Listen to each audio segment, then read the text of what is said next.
जय हिंद साथियों। आज हम जैसा कि आपने देख लिया प्रतिशत के बारे में पढ़ने जा रहे हैं। प्रतिशत चैप्टर काफ़ी इंपॉर्टेंट है और बहुत सारे कम्पिटेटिव एग्जाम में यहाँ से और चैप्टर में क्वेश्चन को सॉल्व कर सकते हैं खासकर से गणित में। प्रतिशत का मतलब क्या होता है? प्रतिशत यानी प्रति सैकड़ा। प्रति सैकड़ा से मतलब है कि 1/100 का भाग, यानी वो भिन्न जिसका हर, इसको हम हर बोलते हैं और ऊपर वाले को अंश बोलता है, तो वो भिन्न जिसका हर 100 होता है, प्रतिशत होता है। जैसे हमने लिख दिया 5/100, यानी कि 5% इसको बोला जाता है। ठीक है। अब 5% का मतलब कि 1/100 से संख्या में गुण। 5/100 का मतलब 5/5 20, यानी 1/20। यानी अगर हम यहाँ पे बोले 5% तो हम भी लिखेंगे 1/20।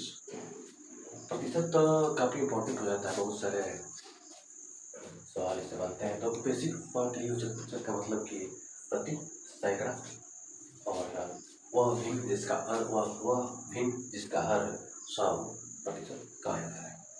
प्रतिशत से बहुत सारे क्वेश्चन बनते हैं जिसको हम समझने का प्रयास करेंगे। जैसे मान लीजिए कोई वस्तु है जिसकी लंबाई 100 सेंटीमीटर, मान लीजिए कोई वस्तु है जिसकी लंबाई 100 सेंटीमीटर है। अब आपसे ये बोला जाता है कि इसकी लंबाई में 10% की वृद्धि कर दी जाती है, यानी इसकी लंबाई में जो 10% की हम वृद्धि करेंगे तो इसका लंबाई जो बढ़ के कितना हो जाएगा, 110 हो जाएगा। या फिर ये भी हो सकता है कोई वस्तु है जिसकी लंबाई 100 सेंटीमीटर हो, तो उसकी लंबाई में 10% की कमी कर दी जाती है, यानी कि उसकी लंबाई जो है वो 100 से घट के कितनी हो जाएगी, 90% हो जाएगी। इस टाइप से हम प्रतिशत को आज देखेंगे और जानेंगे, समझेंगे, बहुत सारे क्वेश्चन को सॉल्व भी करेंगे। पहला सवाल हम उठाते हैं जो प्रतिशत प्रथम टाइप पे है। एक व्यक्ति है, इसको हम क्या लेते हैं, बहुत सारे जगह पे आपको प्रतिशत का एक टेबल दिया जाएगा, जैसे कि 1% का मतलब 1/100, 2% का मतलब 2/100, यानी 1/50, 3% का मतलब 3/100। तो इस तरह आप खुद भी निकाल सकते हैं, इसमें हम ज़्यादा टाइम वेस्ट नहीं करेंगे, क्योंकि मेरा ये मानना है कि अगर हम मैथ को सीखना चाहते हैं, करना चाहते हैं, तो ज़्यादा से ज़्यादा अभ्यास आपको स्वयं करना चाहिए। बाकी याद करने पे हमें ज़्यादा जोर नहीं देनी चाहिए, हम प्रैक्टिकल जितना समझने की कोशिश करेंगे उतना ज़्यादा हमारे लिए अच्छा रहेगा। तो पहला सवाल उठाते हैं। माना कोई कार है जिसकी चाल दे रखी है 60 किलोमीटर प्रति घंटा। अब इस क्वेश्चन में ये बोल रहा है किसी कार की चाल 60 किलोमीटर प्रति घंटा है, यदि वो चाल को 25% बढ़ा दी जाती है। अब बोला जाता है कि चाल में जो वृद्धि है वो 25% की है, तो अब चाल बढ़ के क्या हो जाएगी, ऐसा क्वेश्चन पूछा जाता है। तो एक तो सिंपल तरीका है 60। अब चाल चूंकि 100 है, 100 में 25% की वृद्धि कर जाती है, तो 60 किलोमीटर का चाल थी, 100 मीटर का 125/100, 25/5 125, 25 चौके 100, 4 से 15, 75 किलोमीटर प्रति घंटा वस्तु की चाल हो जाएगी, या फिर उस कार की चाल हो जाएगी। अगर हम यहाँ पे जैसे कि मैंने ही बताया कि इस हिसाब से हम सारणी को याद करते हैं, 5% का मतलब कि 5/100, यानी कि 1/20। इस हिसाब से अगर हमें यहाँ पे 125% का मतलब पता होता, अगर 125% मतलब क्या होता है, 125/100, 25, 5 यानी 5/4, तो हम डायरेक्ट इसको क्या करते हैं, सेट 5/4 इस तरह करके हम क्या कर देते हैं, 75 किलोमीटर प्रति घंटा कर सकते थे। तो अगर हम अभ्यास करते जाएंगे तो ऐसी ट्रिक के हमारे दिमाग में ऑटोमेटिकली सेट होती जाएंगी, इसके लिए हमें किसी रटने की जरूरत नहीं पड़ेगी। इस तरह से सवाल को हम सॉल्व किया। अब इस सवाल को करने का एक और तरीका है। अगर यहाँ पे हमें निकाला 125% का मतलब 5/4, यानी कि 4 से वैल्यू बढ़ कितनी हो जाती है, इनिशियल और फाइनल वाले रूल्स हम इसको करते हैं, इनिशियल फाइनल। अब 4 से बढ़ कितनी हो जाती है, 5 हो जाती है। कितने की वृद्धि हुई, 1 की। कितने कितने पे हुई, 4 पे इंटू 100। यहाँ से हम ये भी याद कर सकते हैं कि 25% की वृद्धि हुई, जैसे हमने अपने आप को चेक कर लिया। अब हमारे सेकंड क्वेश्चन की तरफ दे रखा है किसी वस्तु का मूल्य 80 रुपया है। कोई वस्तु है जिसका मूल्य दे रखा है 80 रुपया और कह रहा है कि उस वस्तु के मूल्य में 20% की कमी कर दी जाती है तो वस्तु का नया मूल्य क्या होगा।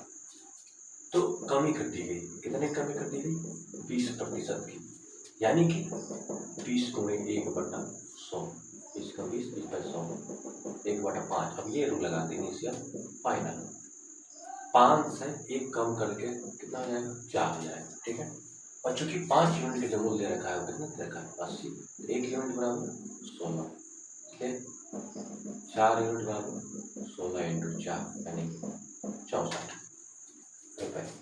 तो यानी जो वस्तु है जिसका मूल्य 80 रुपया है, उसको 20% कमी करते हैं उसके मूल्य में, उसका मूल्य कितना हो जाएगा, 64 रुपया हो जाएंगे। ठीक है, तो ये बेसिक इंट्रोडक्शन था प्रतिशत के चैप्टर के लिए। हालांकि हम इस चैप्टर को और डिटेल में पढ़ेंगे और बहुत सारे क्वेश्चन को सॉल्व करते जाएंगे। इसमें हमारा 2 फार्मूले अभी हम याद करके आपको लिखवा देते हैं, प्रतिशत वृद्धि और प्रतिशत कमी के बारे में। लेकिन उससे पहले मैंने जो बेसिक चीज़ें आपको बताई हैं कि अभ्यास के द्वारा जो हम शॉर्टकट या शॉर्ट ट्रिक को सीखते हैं वो हमारे दिमाग में ज़्यादा देर के लिए, अभी तो लाइफ टाइम के लिए बना रहता है। इसलिए हमें ट्रिक याद करने की जगह अभ्यास करने की जगह जितने क्वेश्चन हम अभ्यास करेंगे उस हिसाब से हम उसको सीखते जाएंगे। अब आइए क्वेश्चन और उठाते हैं। बोल रहा है, पहले इसको सॉल्व कर देते हैं।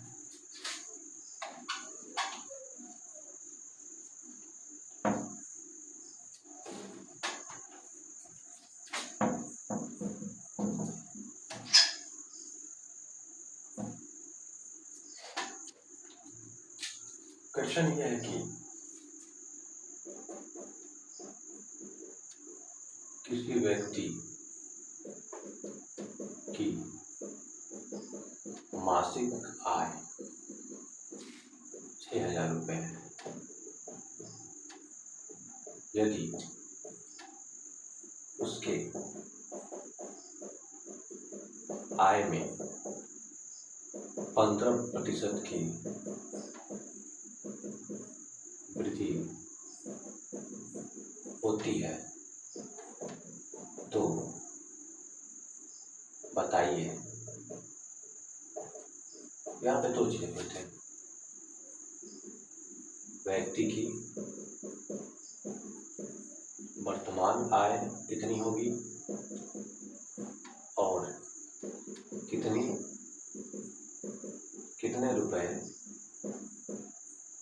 की वृद्धि हुई है, यानी उसकी सैलरी में कितने रुपए की वृद्धि हुई है। किसी व्यक्ति की मासिक आय जो 6000 रुपये है, यदि उसके आय में 15% की वृद्धि होती है तो बताइए कि व्यक्ति की वर्तमान आय कितनी है और कितने रुपए की वृद्धि हुई है। तो इसको अब सॉल्व करते हैं। ठीक है, व्यक्ति की आय दे रखी है, कितनी दे रखी है, 6000 रुपये। यह आय अपने आप में 100% है, कोई भी चीज अपने आप में 100% होती है, तो ये आय कितना है, ये 100% है। अब कह रहा है उसका 15% की वृद्धि होती है, यानी कि 100 से बढ़ के कितनी हो जाती है, 115 हो जाती है। अब चूंकि 100% की वैल्यू दे रखा है 6000 रुपये, तो 1% की वैल्यू कितनी हो जाएगी, 6000/100। इसलिए हमें 115% की वैल्यू याद करनी है, इसलिए 115% की वैल्यू हो जाएगी 6000/100 इंटू 115। यहाँ से कट कर देते हैं, 1 2 से 1 2 0 कट गए, 0 6 5 1 30 के 0 5 3 6 6 3 9 6 6। अब उसकी जो कार्य व्यक्ति वर्तमान आय कितनी, वर्तमान आय कितनी हो जाएगी, 6900 रुपये। और उसका कितने की वृद्धि हुई है, तो पहले आय थी कितनी, ये वर्तमान आय हो गई उसकी, पहले आय थी 6000 रुपये, अब उसमें अब वर्तमान आय है 6900 रुपये। इसमें से अगर हम 6000 को माइनस करते हैं टोटल 900 रुपये की जो है उसे वृद्धि हुई है, तो यहाँ पे इसकी वृद्धि निकल के सामने आएगी। तो आज हमने बेसिक इंट्रोडक्शन जाना, प्रतिशत कितना होता है, प्रतिशत का मतलब होता है कोई व्यक्ति अगर प्रतिशत दिया है उसका मतलब होता है 1/100, यानी वो भी जिसका हर जो 100 हो वो प्रतिशत कहलाता है। उस हिसाब से हम अगर देखें तो 1% का वैल्यू मैंने बताया 1/100, मान लीजिए 10% का वैल्यू मैंने बताया 10/100 यानी कि 1/10। इसी तरह हम 25% की वैल्यू अगर ज्ञात करते हैं 25/100 यानी कि 1/4। इस तरह आप चाहे तो एक सारणी बना सकते हैं 1 से लेकर पूरा 25 तक 50 तक, जो कि बहुत जरूरी है। वो प्रैक्टिस के दौरान बनाएंगे तो ज़्यादा बेटर रहेगा। अगर मैं यहाँ लिखवाना चाहूँ तो भी लिखवा सकता हूँ। कुछ बेसिक रूल भी होते हैं, जैसे कि हमने बेसिक रूल आपको बताया। अगर आपको यहाँ 115% की वैल्यू डायरेक्ट पता होती है, जैसे मैंने बोल दिया 115% इक्वल टू 115/100। अब यहाँ पे करते हैं 5 से, 5 दूना 10, 5 3 15 20। 115% की वैल्यू थी 23/20। तो अब डायरेक्ट 6000 में 23/20 से गुणा करके इतना आंसर ला सकते हैं, जैसे कि मैं यहाँ दिखा रहा हूँ करके।